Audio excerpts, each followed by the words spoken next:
정치는 국민의 신뢰가 무너지면 한 발자국도 나갈 수 없습니다. 그 가장 기본적인 원칙을 다시금 마음에 깊이 새깁니다. 민주당은 이번 주 일요일인 11일에 새 원내대표를 선출합니다. 그때까지 차분하고 책임 있게 상황을 수습하겠습니다. 국민께 약속드린 민생개혁 법안과 정부의 국정과제를 흔들림 없이 추진하겠습니다. 무엇보다 국민 앞에 더 낮은 자세로 임하겠습니다. 심기일전의 자세로 국회의 본분, 집권여당 원내 지도부의 책임을 끝까지 지켜나가겠습니다. 통일교 신천지 특검을 신속하고 확실하게 추진하겠습니다. 국민의힘에게 묻겠습니다. 그토록 특검을 요구하더니 왜 입장을 바꿨습니까? 수사 대상에 신천지 의혹이 포함돼서입니까? 윤석열이 당선된 제20대 대통령 선거 이후 신천지가 각종 선거에 개입했다는 의혹은 끊임없이 제기돼 왔습니다. 이것이 사실이라면 헌법 질서를 흔드는 중대한 정교유착 사안입니다. 특검 수사 대상에 신천지를 포함하는 것은 너무나도 당연합니다. 민주당은 애초부터 통일교 신천지 특검 수용 입장을 분명히 밝혔고 신속하게 처리하겠다는 입장도 변함이 없습니다. 국민의힘은 무엇 때문에 신천지를 특검 수사 대상에서 빼자고 하는지 국민이 묻고 있습니다. 국민의힘은 떳떳하다면 특검에 찬성하십시오. 민주당은 모든 정교유착 의혹을 특검으로 밝히겠습니다. 내라는 완전한 종식을 위한 2차 종합특검도 서두르겠습니다. 특검을 조속히 처리하고 민생에 집중하겠습니다. 어제 한중 정상회담이 성공적으로 진행됐습니다. 이재명 대통령님의 새해 첫 번째 정상 외교로 경제 협력과 한한령 완화, 한반도 평화 증진을 위한 새로운 물꼬를 텄다는 점에서 의미가 큽니다.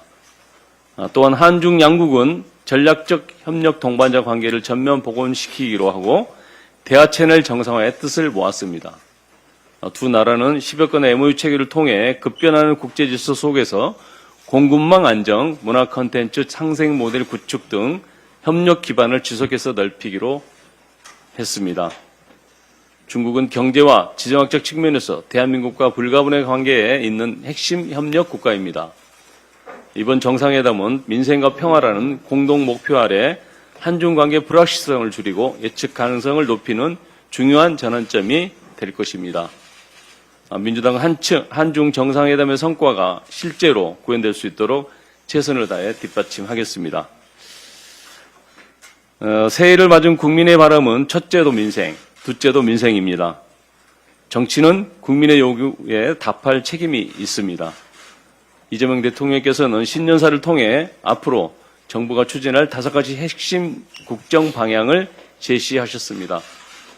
수도권 중심에서 지방 주도로, 소수 중심에서 모두 성장으로, 위험한 일터에서 안전한 현장으로, 상품 중심에서 문화가 이끄는 경제로, 불안한 긴장에서 평화가 뒷받침하는 성장으로 나아가겠다는 국가 운영의 대전환입니다. 이재명 정부의 5가지 대전환을 관통하는 키워드는 분명합니다. 바로 민생입니다. 국민의 삶을 책임지지 못하는 정치는 존재할 이유가 없습니다. 민주당은 집권 여당으로서 5도의 대전환을 반드시 성공시키겠습니다. 국회에서 입법과 예산으로 확실히 뒷받침하겠습니다. 국민의힘에게도 당부합니다. 정치의 근본은 국민의 먹고 사는 문제를 해결하는 것입니다. 당리당략이 민생보다 앞장설 수는 없습니다. 정쟁을 이유로 민생을 붙잡아두는 볼모 정치에서 이제는 벗어나야 합니다. 국민은 싸우는 정치가 아니라 삶을 책임지는 정치를 원합니다. 민주당은 특검을 신속하게 처리하고 민생은 전면에 두겠습니다. 새해는 이재명 정부와 더욱 긴밀히 협력해 국민의 삶이 실제로 나아졌다고 느낄 수 있도록 국정 운영의 책임을 끝까지 다하겠습니다. 이상입니다. 네, 다음은 한정혜 정책위 의장의 발언이 있겠습니다.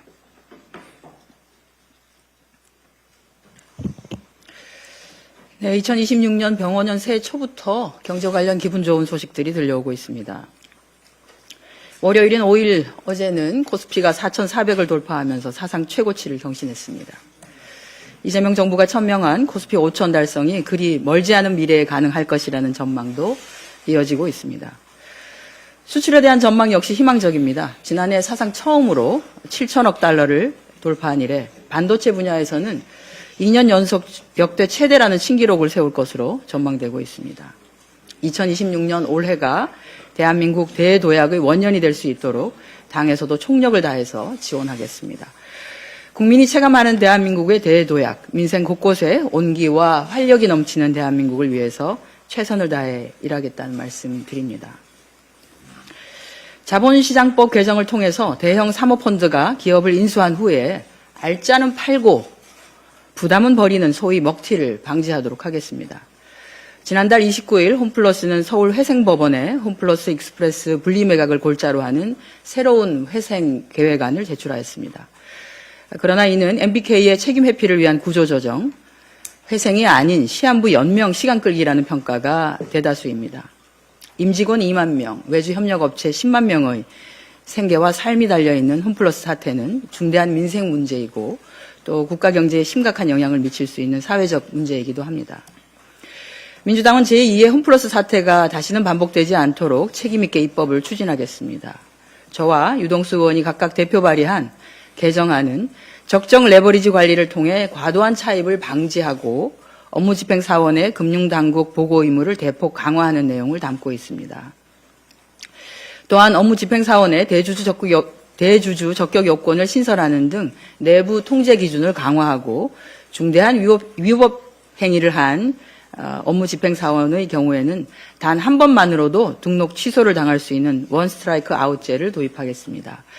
이번 개정안을 통해서 자본시장에 대한 신뢰를 회복하고 사모펀드가 건전한 모험, 인내자본 생태계 조성이라는 본연의 순기능에 집중하는 전환점으로 만들도록 하겠습니다. 쿠팡 도대체 정체가 뭡니까? 쿠팡이 자회사인 쿠팡 파이낸셜을 통해서 쿠팡 판매자 성장 대출이라는 명목하에 상도덕을 어긴 갑질이자 실질적인 고리대금업을 운영한 것이 드러났습니다. 말은 쿠팡 판매자 성장 대출이라고 하면서 실제로는 대부업 수준의 높은 금리인 18.9%에 이르는 수준으로 이는 법정 최고금리인 연 20%에 육박하는 수치입니다. 경쟁사인 네이버 파이낸셜의 경우에 금리가 연 5.9%에서 12.5% 수준이며 시중은행과 연계한 보증부 대출은 3 내지 4%대인 것과는 아주 대조적입니다.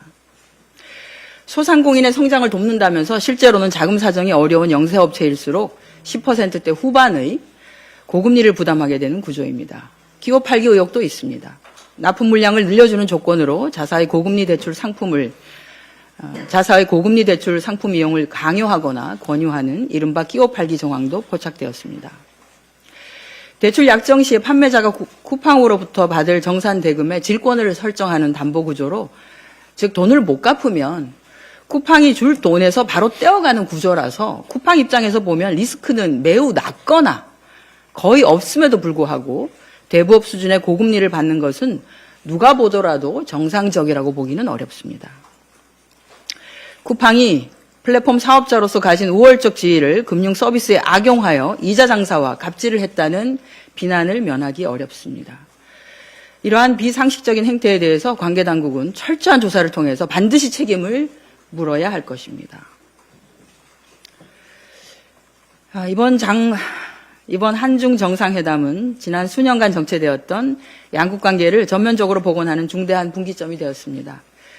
경제적으로 보면 중국은 여전히 우리에게 수출, 수입 두 부분에서 모두 1위인 국가입니다. 이번 정상회담에서 양국은 제조업뿐만 아니라 식품, 패션, 관광, 엔터, 게임 등 소비재, 서비스까지 다양한 분야에서 서로 이해를 넓히고 협력을 확대해 나가기로 하였습니다. 특히 문화 콘텐츠 분야의 경우에는 한중 정상은 양측 모두가 수용 가능한 분야에서부터 점진적으로 또 단계적으로 교류 확대에 공감하였으며 한반도의 평화, 안정이 한중 양국의 공동 이익이라는 인식을 재확인하고 이를 위한 중국의 건설적 역할 수행 의지를 다시 한번 확인하였습니다. 평화롭고 공영하는 바다 서해를 위해서 서해 구조물 문제나 불법 조업에 대한 계도 등에 대해서는 건설적 협의와 소통을 이어나가기로 하였습니다. 국제정세가 요동치고 있습니다. 불확실한 국제정세 가운데 우리는 한미동맹을 근간으로 주변 국가의 관계를 안정적으로 관리하는 전략적이며 실용적인 외교적 역량을 발휘하고 또한 견지해야 합니다. 이번 한중 정상회담은 그 원칙을 다시 한번 확인하는 자리였습니다. 한중 상무장관 회의를 정례화하고 산업단지 간 투자를 활성화하고 산업 공급망 협력을 공고화하기 위한 산업단지 협력 강화 MOU를 비롯하여 14건의 양국 부처와 기관 간의 양해각서도 체결했습니다. 우리 당은 이러한 정상회담의 성과가 결실을 맺을 수 있도록 관련한 정책적, 입법적 지원과 예산 확보에도 최선을 다하겠습니다. 이상입니다. 네, 다음은 박상혁 원내 소통수석 부대표의 발언이 있겠습니다. 예, 새해 첫 발언이니까 새해 복 많이 받으십시오. 그리고 한편으로 우리 국민 배우인 고 안성기 배우님의 명복을 빈다는 말씀을 드리겠습니다. 새해 들어 연일 코스피와 코스닥이 역동적으로 움직이고 있습니다. 꿈만 같았던 코스피 5천이 드디어 손에 닿으면 닿을 수 있을 정도의 가시적인 목표가 되어가고 있습니다. 반도체 업사이클과 로봇, 바이오, 조선 등 특정 섹터에서 우리 기업들의 선전이 정말 눈부십니다. 여기에 더불어민주당이 앞장서서 통과시킨 두 차례의 상법 개정과 배당소득 분리과세에 대한 기대감도 저는 그 초석을 만들었다고 생각합니다. 실물 경제에 대해서도 오랜만에 좋은 소식이 들리고 있습니다. 글로벌 통상환경 불확실성에도 이재명 정부의 실용 외교와 우리 기업들의 선전으로 지난해 연간 수출액이 사상 처음으로 7천억 달러를 돌파했습니다. 한국은행은 올해 성장률을 1.8%로 예측하며 오랜만에 잠재 성장률과 유사할 것으로 전망하고 있습니다. 민주당도 작년에 728조 규모의 예산안을 법정 시한 내에 통과시키면서 민생을 살리기 위한 힘을 만들어내었습니다. 이와 같이 더불어민주당이 주도해서 국내 주식시장 밸류업을 위해 이사의 주주 충실 의무의 부여, 자사주의 소각 및 처분 공정화 등의 내용을 담은 상법 개정안도 계속 추진해 나갈 것입니다. 또한 국민성장펀드 100조로 첨단 전략산업을 육성하겠다는 이러한 우리의 야심찬 계획도 더 구체화시킬 것입니다. 이와 같이 코스피 5천 시대는 단순한 수치만의 문제가 아닙니다. 국민 모두가 체감할 수 있는 실물 경제, 기업 실적과 산업의 성장이 끌어올려진 대한민국 대도약의 시대라고 할 것입니다. 이재명 대통령께서도 신년사에서 성장의 5대 대전환을 제시했습니다. 우리 모두가 누리는 성장, 지역 균형과 안전, 문화와 평화가 동반된 성장의 시대를 역사하셨습니다. 정청래 대표께서도 지시하신 바와 같이 대통령의 5대 대전환 구상을 지원할 TF가 당에서 구성됩니다. 이와 같이 당정청이 합심하여 코리아 디스카운트를 끝내고 코리아 프리미엄 시대를 2026년 반드시 만들어내겠습니다. 이와 같이 좀 좋은 얘기만 해야 되는데 한 가지 국민의힘에 대해서 언급을 안 할 수가 없습니다. 며칠 전 있었던 베네수엘라 마두로 대통령의 관련된 베네수엘라 사태에 대해서 국민의힘이 또 입에 담을 수 없는 이야기들을 하고 있습니다. 나경원 의원은 대한민국이 베네수엘라와 닮았다며 지방선거에서 국민의힘을 찍어달라고 이야기하고 있습니다. 이 또한 코미디 아니겠습니까?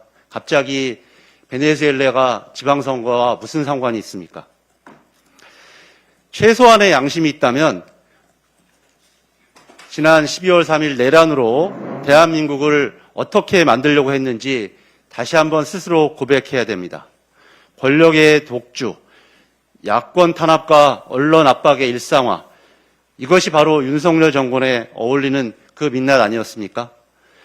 내란숙의 윤석열은 자신이 헌정질서 위에 있다는 망상에 빠져 불법 비상계엄을 결국 일으켰고 야당과 전 정부에 대한 수사권 남용, 정권에 대한 비판적 언론에 대한 고발과 수사가 비일비재했습니다.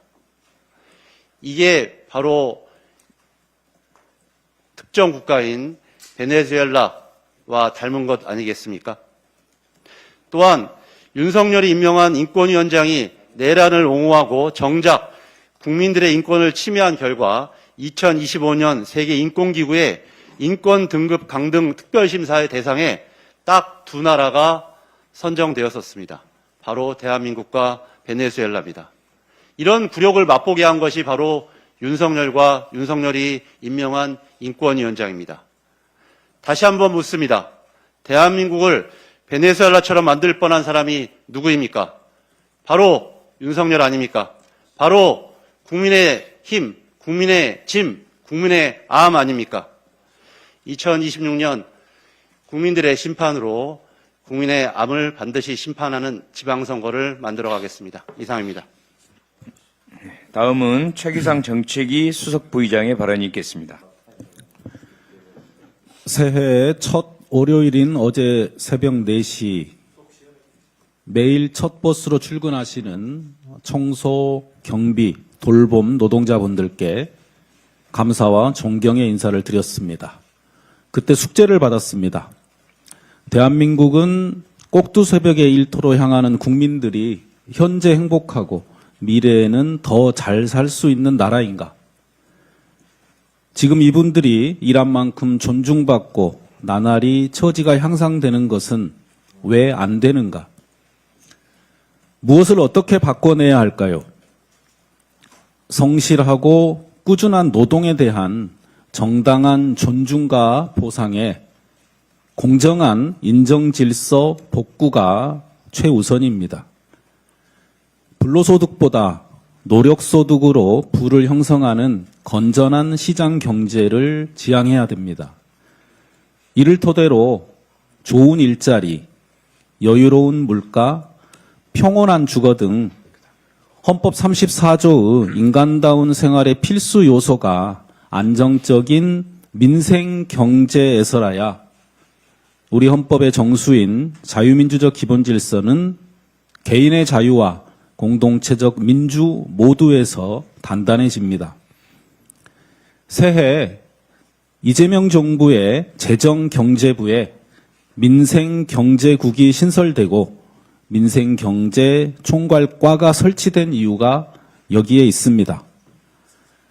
기재부에 따로따로 있던 물가정책과와 복지경제과, 일자리 담당의 인력경제과를 민생경제국에 모아서 물가, 일자리, 복지정책의 조정력을 높이고 민생, 즉 국민의 기본 삶을 나아지게 하겠다는 의지의 표명입니다.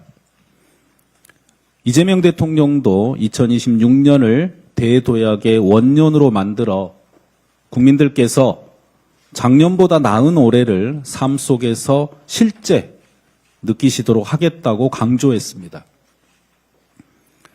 심야와 새벽에 대한민국을 움직이는 분들, 대다수 국민을 대신해서 위험하고 꺼려지는 일들을 감당하는 분들, 온몸으로 성실하게 일하는 분들의 삶이 지금 당장 나아지도록 정부는 책무를 다해야 합니다.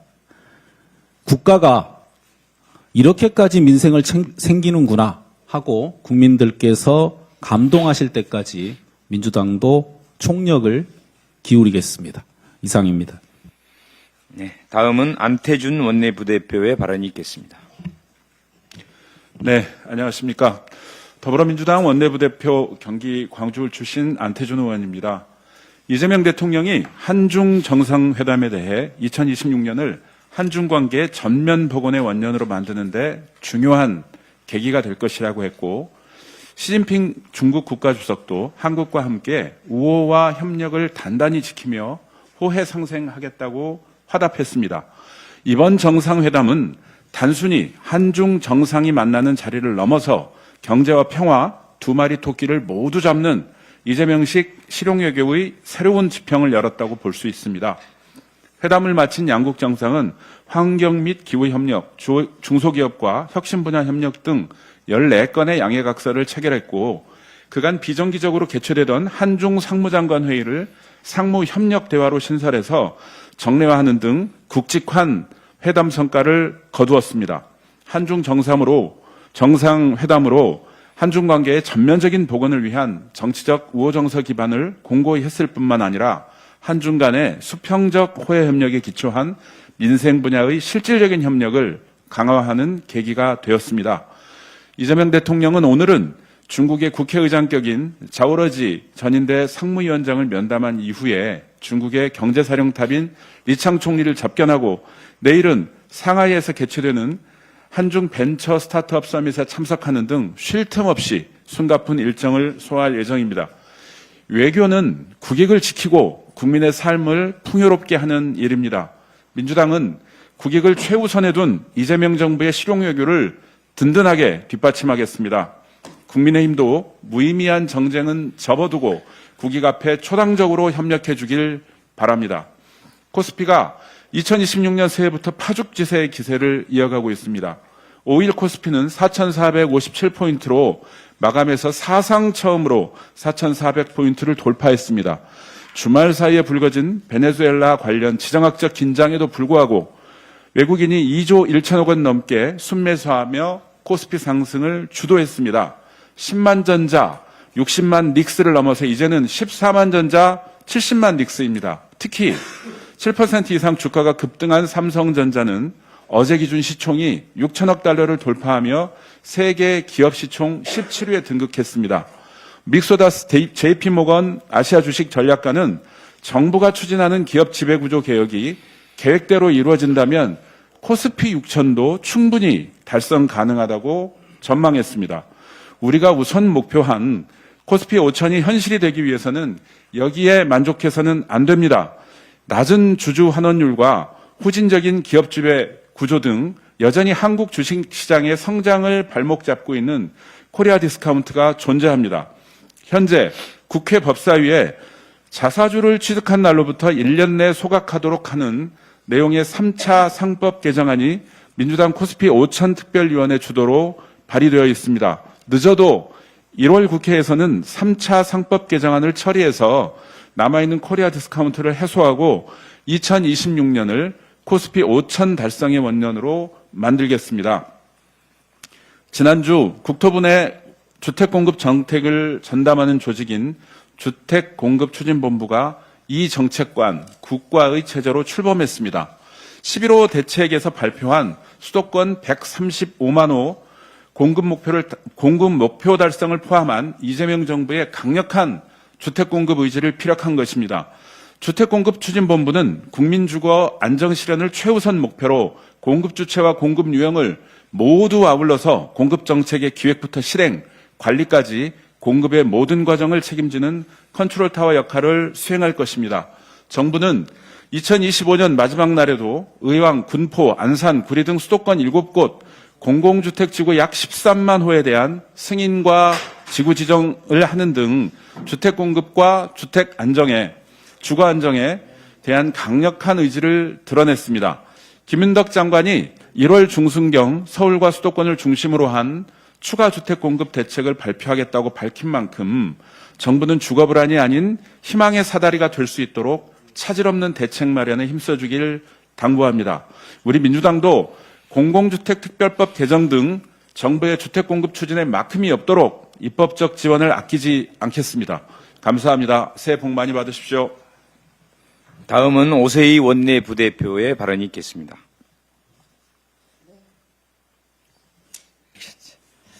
네, 원내부대표 오세희 의원입니다. 지난 2025년 고환율, 고물가, 내수 부진이 겹치며 소상공인과 중소기업에 매우 어려운 한 해였습니다. 이러한 경제 여건 속에서 이재명 정부가 추진한 민생회복, 소비쿠폰은 침체된 내수에 실질적인 회복 신호를 만들어냈습니다. KDI에 따르면 민생회복 소비쿠폰은 소상공인 매출을 평균 4.93% 증가시켰고 고용지표 개선을 함께 현장에서 체감되는 경기 회복을 견인한 것으로 나타났습니다. 다만 이러한 정책 외교 성과에도 불구하고 올해 2026년에는 경제 여건이 여전히 녹록지 않습니다. 지난달 16일 중소기업 중앙회가 소상공인 800개사를 대상으로 실시한 소상공인 경영 실태와 정책과제 조사에 따르면 응답자 89%가 올해 경영 환경이 지난해보다 비슷하거나 더 악화될 것으로 예상했습니다. 이와 함께 중소기업 역시 미중 갈등과 보호무역 강화 속에서 수출시장 다변화라는 구조적 과제에 직면해 있습니다. 이러한 여건 속에서 온라인 플랫폼 시장의 구조적 문제는 소상공인과 중소기업의 회복을 가로막고 있습니다. 시장 지배의 사업자인 쿠팡은 23만여 개의 입점업체와 판매 데이터를 활용해 자사 PB 상품을 만들고 PB 제조 과정에서 원가 인하를 압박하는 알고리즘 조작으로 자사 PB를 상단에 노출하며 공정경제 질서를 훼손하고 있습니다. 여기에 매출 9%에 넘는 광고비, 90일에 달하는 정상기간을 이용해 18%에 넘는 이자를 겪는 고금리 대출까지 소상공인과 중소기업의 이익을 구조적으로 침해하고 있습니다. 특히 개인정보 유출 사태 이후 일부 입점업체 매출이 최대 70%에서 90% 감소하는 등 심각한 피해가 발생했음에도 지난 국회 연석 청문회에서 드러난 쿠팡의 태도는 책임 회피와 무성의로 일관하고 있습니다. 이런 쿠팡의 형태는 더 이상 반복돼서는 안 됩니다.